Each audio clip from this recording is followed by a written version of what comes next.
Well, for everybody that says, oh, all you need to do is train a pig on electric wire and they'll respect it, they'll stay in. I got one of the hottest chargers there is out there. Hits them with 14,000 volts. I opened this gate and left the wire up.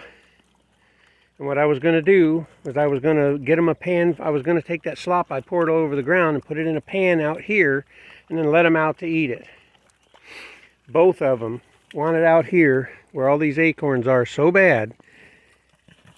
They took a hit from the wire and ran right through it. After being in here with the wire for their entire lives.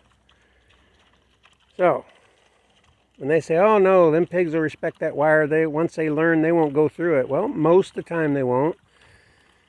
But here's the thought, if there's something they want bad enough on the other side of that wire, oh yes they will. Oh yes they will. And they did. Just something to be aware of. If there ain't a fence behind that wire, you might lose your pigs. They might just wander right off. It's not like they were starving. There was still food left in their feeder. But they smelled this stuff. I set it down over here, and they could smell it, and they wanted out to get it. If they want something bad enough,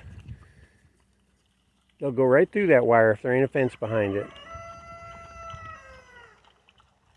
Apparently you guys have to stay in there the rest of your lives. You can't be out here anymore because all I have out here is a single strand of wire to hold you in. And if you see something on the other side of that wire you want, you'll go get it.